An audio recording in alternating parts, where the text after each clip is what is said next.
I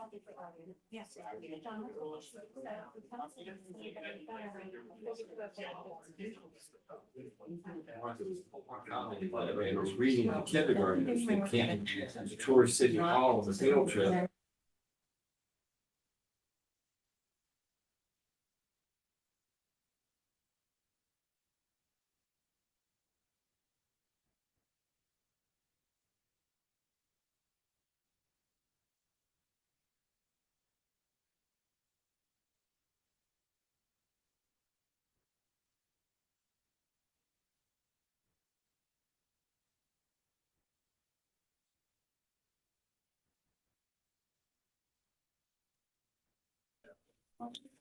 Just an announcement that we are waiting to get folks back in the room before we start recording and call the meeting to order. So again, thank you for your patience.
AV, if you can go ahead and play the video.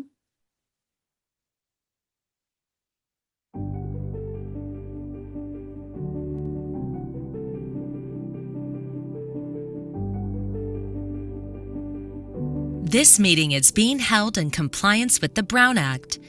SCAG offices are open for members of the public to attend and participate in person. Instructions for providing public comment have been provided in advance and are also included in the agenda packet.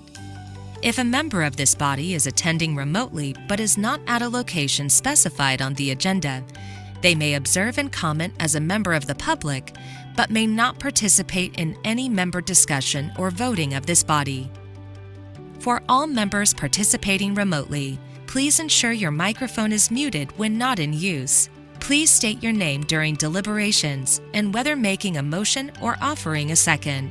Any voting member or member of the public calling into this meeting by telephone can press *6 to mute and unmute. All telephone participants should identify themselves prior to speaking. SCAG encourages all members of the public to participate in its meetings. We are committed to holding meetings accessible to people with disabilities. For members of the public requiring ADA accommodation, please call 213-236-1895. SCAG offers free interpretation services for members of the public needing information in another language. Please call 213-236-1895.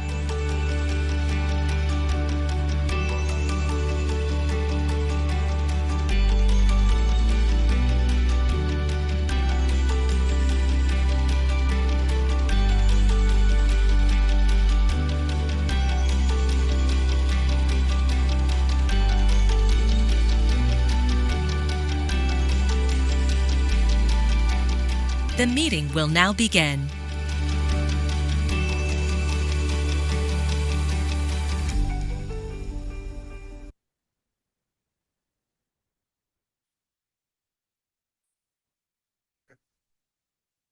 Good afternoon, everybody.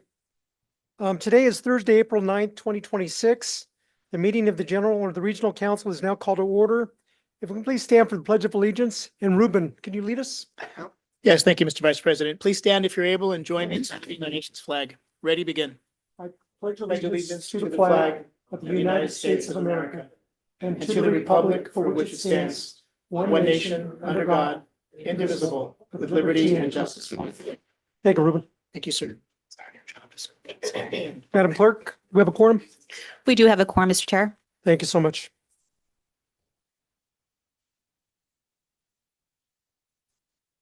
Just before we get started, I just want to say a couple things. We actually have 2 items plus a consent calendar. We're going to take one vote. So I'm going to combine everything together. Hopefully there's not an issue or a problem. So I will now open up public comments of this meeting. Staff, have we received any written public comments?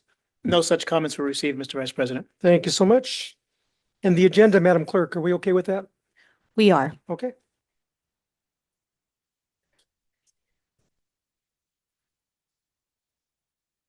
Do we have a raised hand, Ruben? I don't see any raised hands, Mr. Vice President. Okay. Thank you, sir. Appreciate that. Our first action item is the nomination of election officers for 2026, 2027 for the officer's position. Mr. Counsel, can you please present this item? Yes, thank you, Mr. Vice President. Item 1 on the RC's agenda today is your annual voting to nominate officers to the General Assembly for next month's meeting. In accordance with SCAG's bylaws, the nominating committee met in March to consider nominees.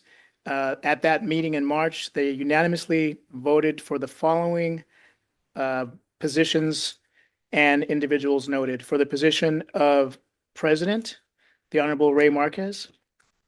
For the position of First Vice President, the Honorable Jenny Crosswhite. And for the position of Second Vice President, the Honorable Patricia Locke Dawson. All the candidates do meet the eligibility requirements as set forth in SCAG's bylaws, and so we present them here to the Regional Council for your approval and movement to the General Assembly. Happy to answer any questions if there are any.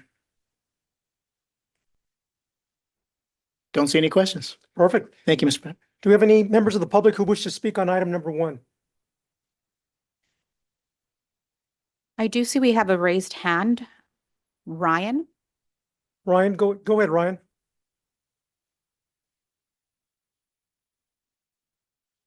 I'm sorry, I don't know how my hand got raised. I did not have a comment.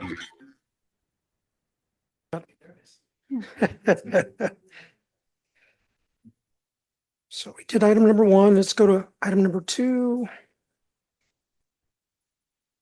Our second action item is consideration of proposed amendments to the SCAG bylaws. And Jeffrey Elder, Chief Counsel, Executive Director, will present this item. Hello, good afternoon. Thank you so much. Here to present on the proposed bylaws amendments. Each year, proposed amendments to the SCAG bylaws are reviewed by the Bylaws and Resolution Committee and then by the Regional Council before being submitted to the General Assembly for final consideration. This year, there have been 5 proposed amendments to the bylaws. 1 was proposed by member Marcia McLean and 4 proposals came from staff. The Bylaws and Resolution Committee met and considered the proposals on March 11th and unanimously voted to recommend approval of the 5 proposals. If recommended by the RC, the amendments will be forwarded to the General Assembly for consideration and final action. I will briefly go through the 5 proposals. The first is a proposal submitted by member Marcia McLean, which involves the district evaluation criteria. The proposed revision is highlighted in green on page 49 of the agenda packet or page 8 of 31 of the draft bylaws in the back of your packet. Under the current bylaws, districts are generally structured based on 2 principles, approximate equal population and a geographic community of interest. The bylaws also provide that in every calendar year ending in 3 or 8, the RC review district boundaries using the most recent population data from the State Department of Finance. The proposal retains these requirements, but clarifies that the RC may also consider certain additional factors when relevant and based on reasonably reliable information. The purpose of the proposed amendment is to clarify that, in addition to the existing requirements relating to geographic community of interest and approximate population balance, the Regional Council may also consider additional contextual factors when conducting district evaluations. The amendment also includes a transparency provision requiring that if these additional factors are used during a district evaluation, the basis for the decision be documented in the staff report or other written records supporting the action. The second proposal, which comes from staff, is a recommendation to revise the definition of regional council member. We're not changing the definition at all. It just simply has the definition written twice in the bylaws. So we just are clarifying that so the discrepancy is removed. That's found on page 44 of the agenda packet or page 3 of 31 of the draft bylaws. The next staff proposal is to streamline the appointment of ex officio members to policy committees. This proposal would remove the requirement that ex officio representatives be recommended by a policy committee and then approved by the regional council before being appointed by the president. We are proposing that the president make the appointment, which would bring ex officio members in line with how we fill other presidential appointments. Again, we would remove the requirement that the recommendation come from the policy committee and be approved by the RC, and instead give the authority to the president to appoint for policy committee ex officio members. No other changes to the non-voting status or the length of the term. That can be found on page 58 of the agenda packet or page 17 of 31 of the draft bylaws amendment. Next, and second to last, is a clarification regarding dual service on the regional council. Currently, there is silence on whether a member can hold 2 voting eligible positions on the regional council, and we are simply adding language to clarify that you can only have 1 voting eligible position at a time. And if you're appointed or selected for a second, there would be a process where you would choose kind of which one you want, let the president know, and vacate the other seat, in which case that position will be filled in compliance with the bylaws. And last but not least is a non-substantive cleanup to the bylaws. This can be found throughout, highlighted in yellow, and this is just fixing typographic, spelling, numbering errors that have just occurred over years and years of amendments to the bylaws. So that way it's a cleaner, more usable, readable document. And that concludes my presentation on the proposed bylaws amendments. Thank you. Mr. Elder, thank you so much for the presentation. Appreciate it. Let me go to the public. Any public comments on this item? None. Okay, thank you. Let me go to the regional council. Any comments on this item or questions? Go ahead, Karen. You read it, but can you dumb it down? I wasn't quite following, and I should know because Marcia's talked about this forever.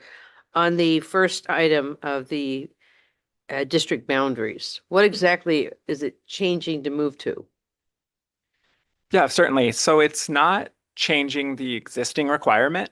It's adding a number of factors that are specifically laid out in the bylaws that can be considered by the regional council if a decision is made to consider revising or adding a district.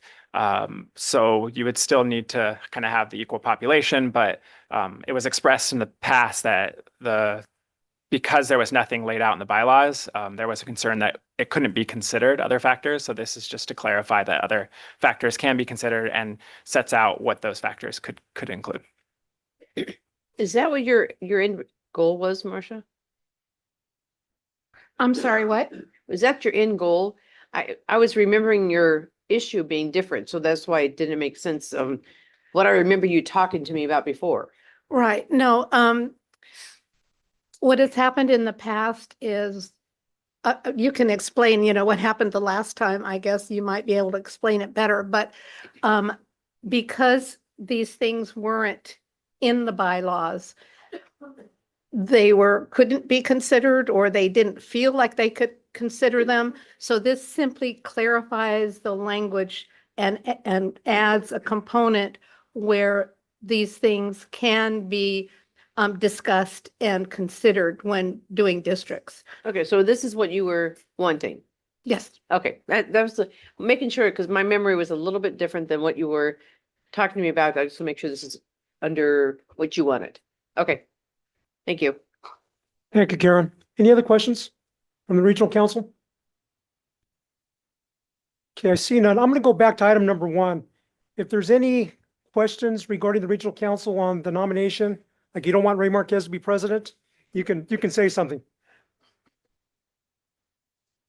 So. Speak for yourself. All right. All righty. Thank you, guys. Appreciate that. Nice try, sir. So consent calendar. Do we have any members of the public who wish to speak on the consent calendar? None at this time.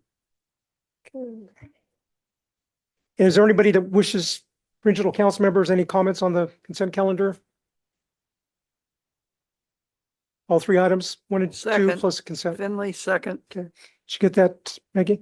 Call for a vote, please. Yep. For the record, it was Ramos who made the first motion, seconded by Finley, and I'll proceed with the roll call. Debbie Baker, Aye. Ryan Bayless, Bayless, aye. Austin Bishop, Wendy Bucknam, Putnam, I. Marta Cardenas Singh, Yes. Margaret Clark, Yes. Jenny Crosswhite, Yes. Jonathan Dimitru, Yes. John Dutray, Yes. Keith Ike, Shauna Elias, Yes. Margaret Finley, Yes. Claudia Frometa, Aye. Gary Gardner. Gary, aye. thank you. John Gabbard, Yes. William Go, Yes. thank you. Mike Goodsell, Yes. Kurt Hagman, Jen Harnick, Yes. Mark Henderson, Yes. Laura Hernandez, Yes. Mike Judge, Yes. Fred Young,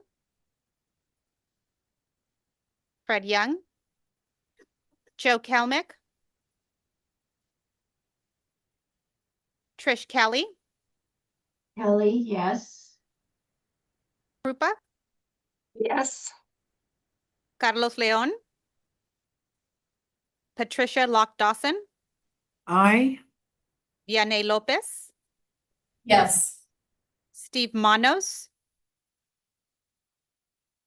Ray Marquez, Larry McAllen, Yes. Marsha McLean, Yes. Frank Navarro,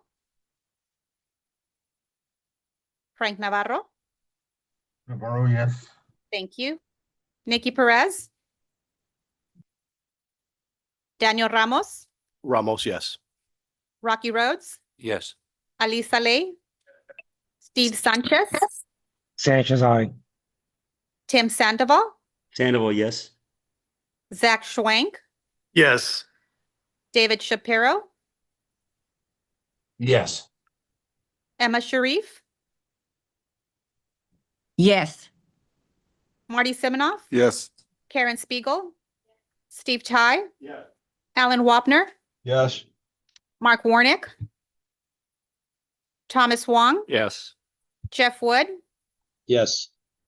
Frank Yokoyama. Yes.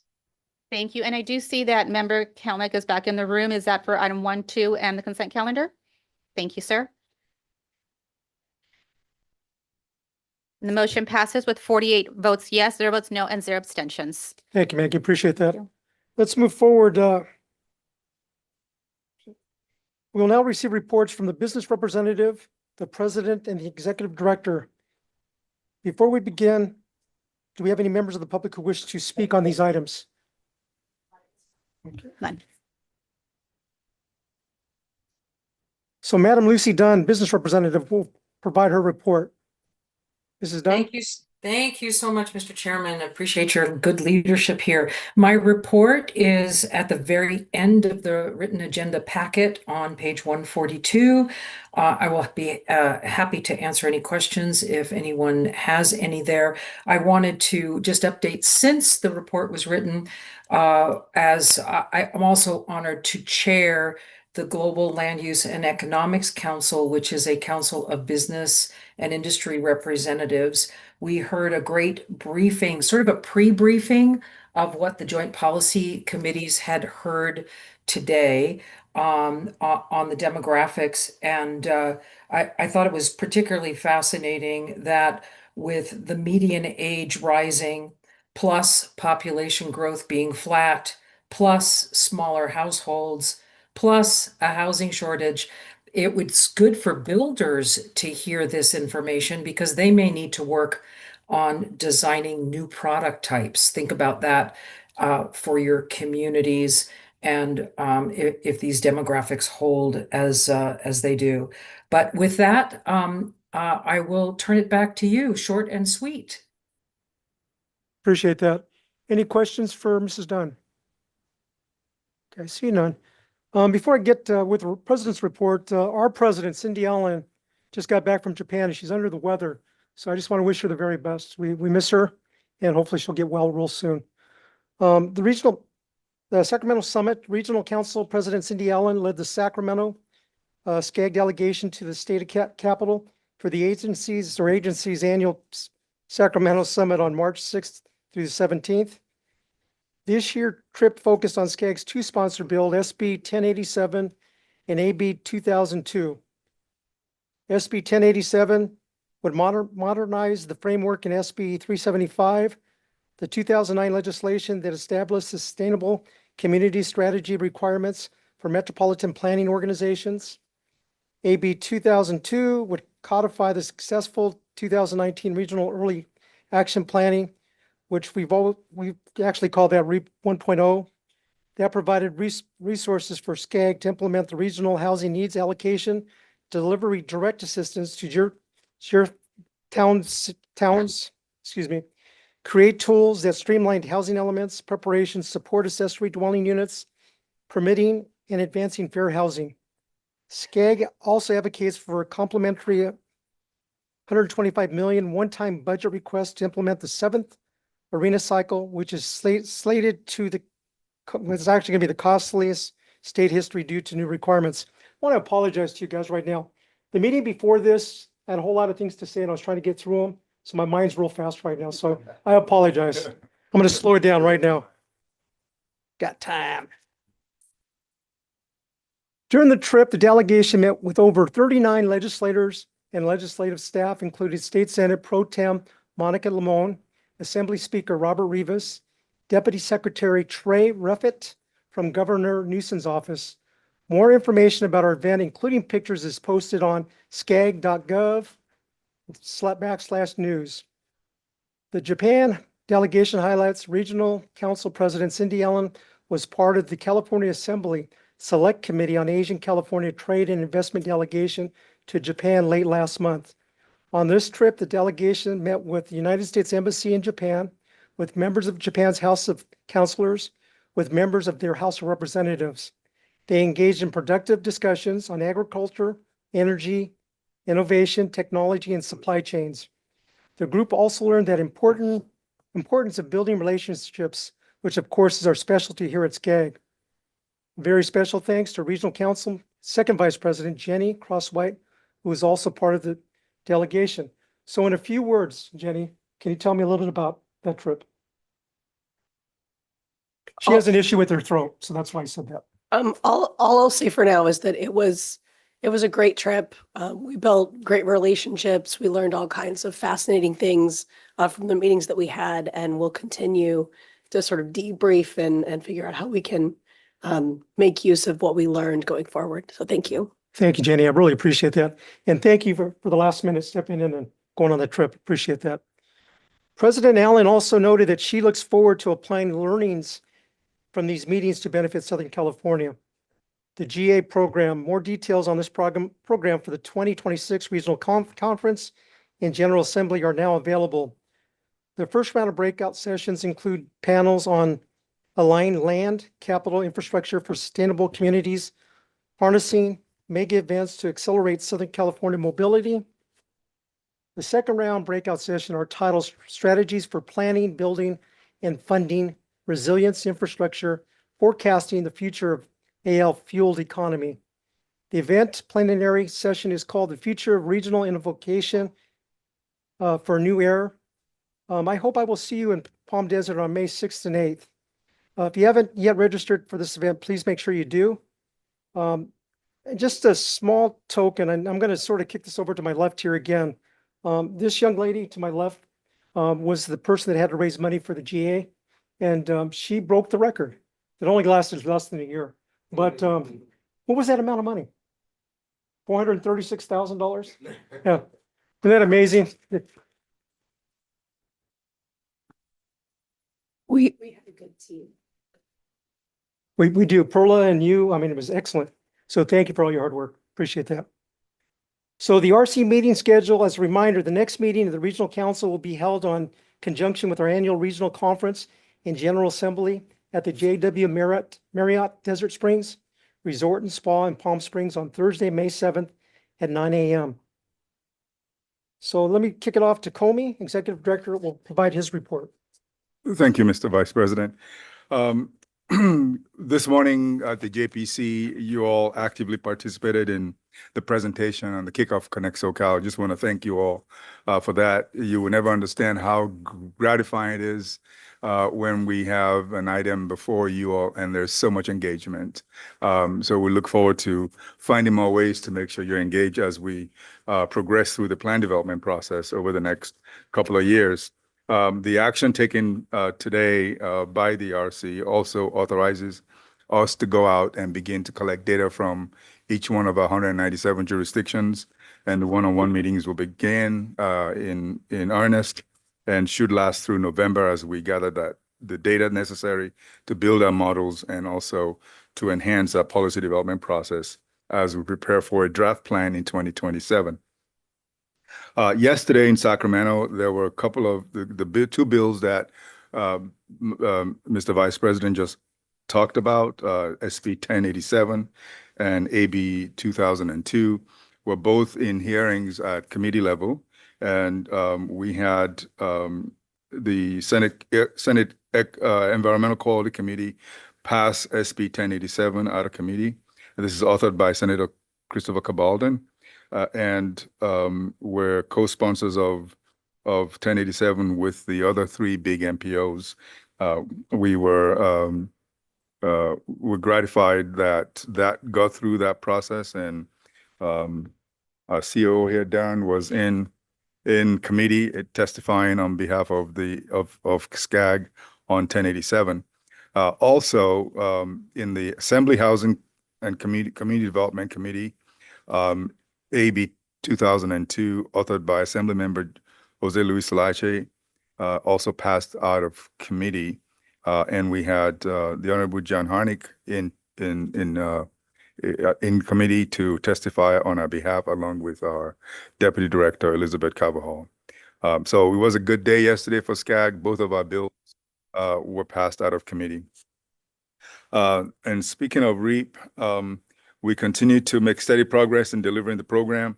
The $231 million going through.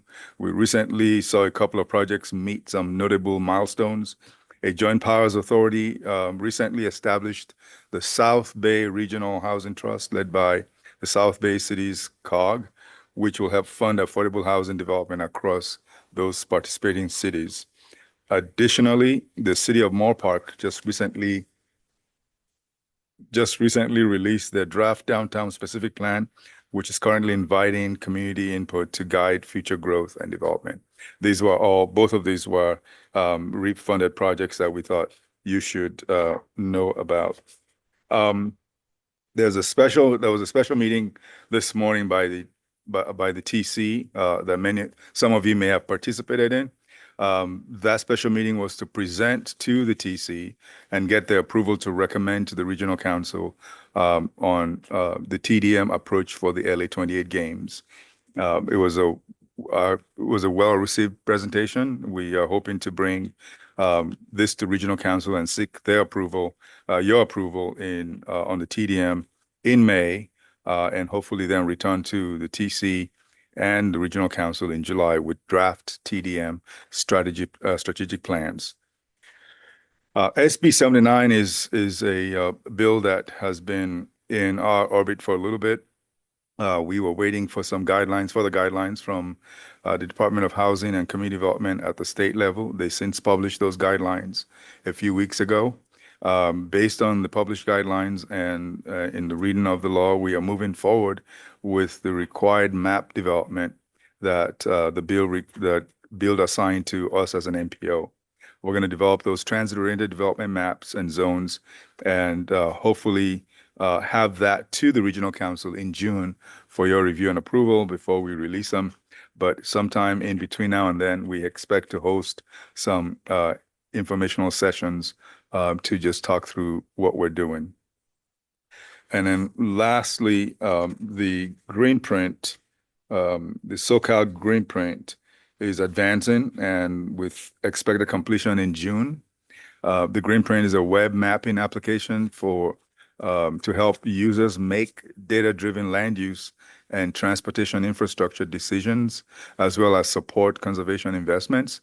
We're beta testing the tool right now with our local jurisdictions, with county transportation commissions, with conservation and building stakeholders.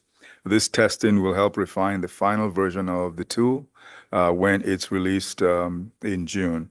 Following the release, SoCal Greenprint will be presented to the EEC at its July meeting, and SCAG will host a Toolbox Tuesday session this summer to provide a more in-depth demonstration of the tool.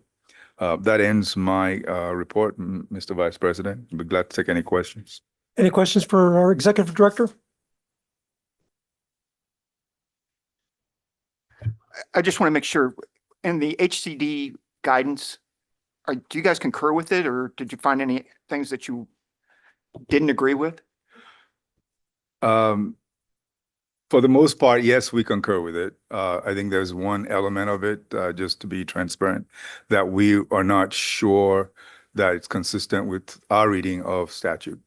But I think we have found a happy medium on how to proceed anyway that would allow jurisdictions to have some discretion in how they follow and use the mapping that we provide. I can't speak for the whole body, but I'm okay with you pushing back. We have. Other questions? Comey, thank you so much. Great report and keep up the good work. Mr. Chair, just on the SB 79, do we know when we expect the maps to be ready for the jurisdictions to view then? I'm looking at Sarah. I think June is when we expect the map to be absolutely done. And I see Elizabeth coming to the mic. Let me just not step on her. You can step. Hello, good afternoon. Elizabeth Carvajal, Deputy Director of Land Use. We expect to have an information session with the draft map in late spring, and then there will be a special June Regional Council meeting with the final map for Regional Council consideration. So we will certainly be reaching out to impacted jurisdictions and LA County and transit operators as that information is ready to roll out proactively so that you're aware and can plug in. Thank you. Okay.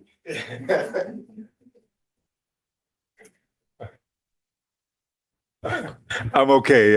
Elizabeth said special regional council meeting, and my clerk was freaking out that don't do another special regional council meeting. Is that after this? No, no. But again, the maps will be ready. Our hope is to continue a conversation with the jurisdictions as we develop the map, so that there are no surprises in June. Thank you. Thank you, Comey. I appreciate that. Does anybody have any future agenda items? Okay, see none. Does anybody have any announcements? I have an announcement, a couple things real fast. I can't really go into our issues on the EAC meeting yesterday, but somebody was evaluated, and I'm just going to say this gentleman to my right is amazing. He does some fantastic work out there, and we'll hear more about it at our next meeting. But I just want to thank you for everything that you do. And I know who really makes you look good is not just you, it's your amazing.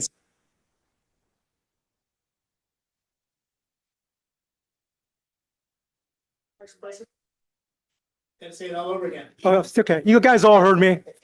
Let me go to Jenny real fast. I just want to say, Jenny, congratulations for Vice President. You're going to do a tremendous job. And I'm going to be very proud of you, everything that you've done. And again, I had that record for almost a year, but you just kicked my butt. So thank you. Appreciate that. And then our first Vice President, Patricia Lock Dawson. I just want to say, Patricia, you're just an amazing lady. And I'm just so happy and proud of you too.